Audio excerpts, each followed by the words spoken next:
Hi everybody! For today's video I'm going to take you on a tour of my studio, which is really just a room in my house that I airbrush in. I'm just going to show you how I have it all arranged. I recently redid it all to make it a little easier for me to film and to get enough light and all that kind of stuff, so I'm actually really excited with how it turned out. It's much more organized than it was before. Obviously this would be a much more interesting video if I showed you the before, which was a complete utter disaster, and then showed you this, but whatever. I'm proud of this and just wanted to show you how I've got things set up. If you see anything that you're interested in, you're like, hey, what's that? Ask me about it in the comments and that'll give me ideas for what to make a video about next week and the week after that and the week after that, because it's only week 2 and I'm already having problems coming up with ideas that I can do in a short YouTube video. So I'm going to grab the camera and take you on a tour around. Just one sec. Okay, so this is my airbrush room. Basically it's just a spare bedroom in my house, and what I've got set up, I'm going to get as far back as I can so you can see the whole setup here. Excuse my finger there. Basically I've just got a bookshelf in front of a table and 2 shelves on the side, and I'll go a little closer. So this is the table that I airbrush on. That's the tutorial that I'll be doing on Wednesday's blog post. So I'll just leave it there. Basically all this is a cheap $30 plastic, table, the kind that has, collapsible feet, and it's to protect the top because it's gotten so covered in paint and it gets, messed up. I put this MacTac stuff on it, and you see there's another layer of MacTac underneath that's all grubby and dirty. So whenever the top layer gets too grubby that I can't stand it, I just cover it up with a new one. And it's really good because you can, I can clean this up a little bit, and if I cut with it with an X-Acto knife, it all works out fine. Then I have this. This is an Light. It is just a working light with really, really bright fluorescent.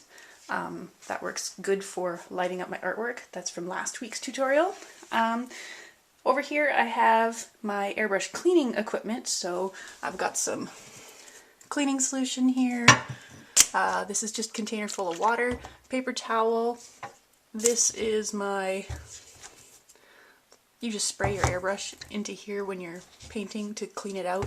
I don't use that very often. I prefer a coffee can because I'm lazy. Then I have my airbrush holder here. I believe this is a Devil Bliss airbrush holder, and it's just really handy. It's got a nice swivel and it connects to the table here. I've got a little container that I fill up with water and soap every time I airbrush, and sometimes you get a whole bunch of paint in here. This is full of hot water. I can just dump it in there and let it soak for a second before I clean it. I have a garbage can, and then I'll go through each layer of this, I guess. At the very tip top, that's a painting I did. This is tracing paper up here. So I've just got a variety of paper up here. I have my Frisket up here, and I have some carbon paper in here. These are filled with magazines and reference photos. The ones with the blue are the ones that are my airbrush stuff, and the other ones are other things. This big stick that sticks out here, I think this is brilliant. I was trying to figure out a way that I could paint and have you guys see it without, I don't know, bumping into... Sorry, the camera turned off there.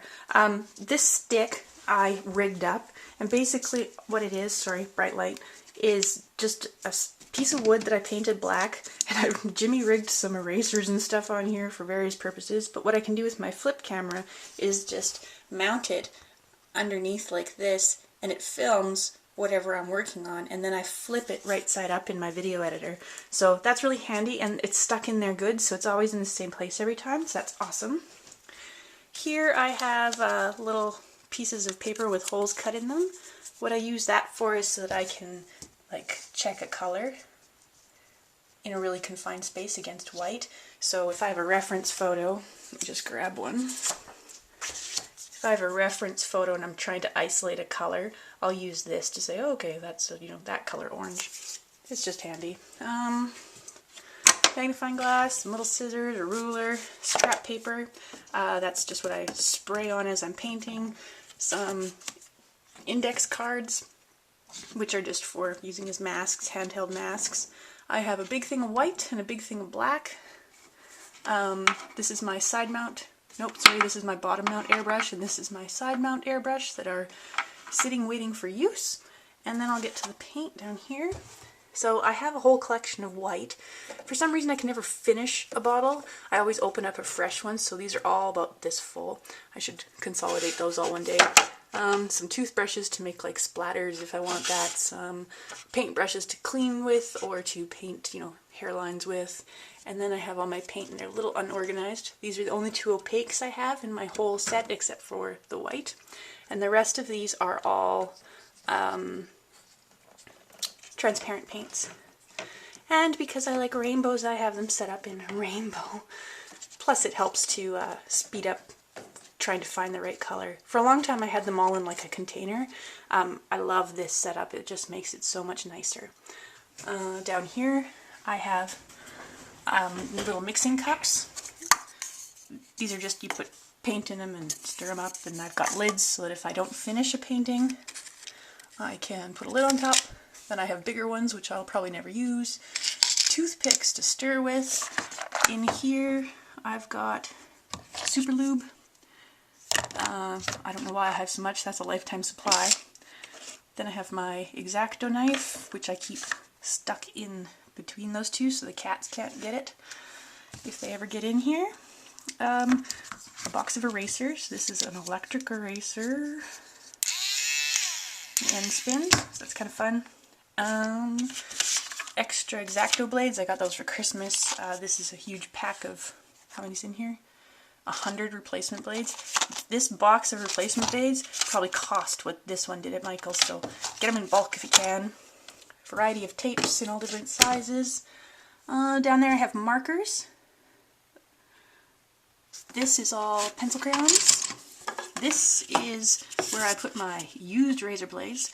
It's just a Pepsi can that I marked up because you don't want to throw those just in the garbage, so you'll hurt somebody. Then this is like random art supplies. Palette of watercolors. These are watercolor pencils. These are face masks. Sometimes when you paint with colors, you know, acrylic paint isn't really all that toxic for you, but it does make your, when you blow your nose, it's blue. So sometimes I'll wear those. Most of the time I forget, to be honest. You probably should though. This is just a thing of pastels. Goes back there. My airbrush compressor, which is just a regular old compressor from the store, like a hardware store, is kept underneath, and then the cord for my airbrush just connects to this red hose that's all tangled in there and up to there. The reason it's in a laundry basket is because my husband uses it to inflate our car tires every once in a while, and it's easier to carry if it's all in a laundry basket. Then I've got my projector, so that if I'm tracing a reference bigger than what I have it, I use that. And I've got some airbrush videos and stuff. Over here I have reference books, so there's horses and the dog's barking at something, horses and cars and that kind of stuff. This is what I practice my airbrush drills on. It's already got grids on it. Then I have some illustration board, just random painting on supplies. These are some art books that I have. Certainly not my whole collection, but just a pile that I put here. This is from when I was little. I made this when I was like 8 or something. This is our old horse, Torque. This is cardstock. I like to paint on that. I've got black and white to paint on. And then this is where I keep all my reference photos, so I'll print off a whack of stuff that I find on Flickr, print off the reference photos and keep them all here so I can find them easy, or if I find a good calendar, I will buy it and keep it here. Magazines with interesting stuff. It's just a great place to just throw stuff when you find a good reference. And I think that's all that's over there. This bright light, it's just a shelf in this cabinet, and behind it I have a huge light. Actually, I'll probably show you up here. So there's a huge light in there, but I needed to filter the light because it was casting huge shadows on my videos. So I just put some tracing paper over it and mounted it like that. I don't think there's really much else to show you. Oh, there's a tripod over there, so someday when I'm painting and filming it from here, I can do a picture-in-picture on that tripod that has me actually painting, so you can see two versions of it. But I don't have a second flip to do that right now, so not really going to happen anytime soon. And I guess over here is my collection of teacups, because I drink tea while I paint, my computer where I put it all together, my terabyte drive where I save them all, and that's really all I've got. And that's really it. That's all I've got for my airbrush setup. It's just a bookshelf and a table and a little bit of equipment, and you're off to the races. So I hope you enjoyed that. I'm sorry if it was really rambly. I haven't really got my video skills up to snuff, but it'll come. I've got 50 more videos to go for 2012, so hopefully I'll improve. Talk to you guys later. Bye.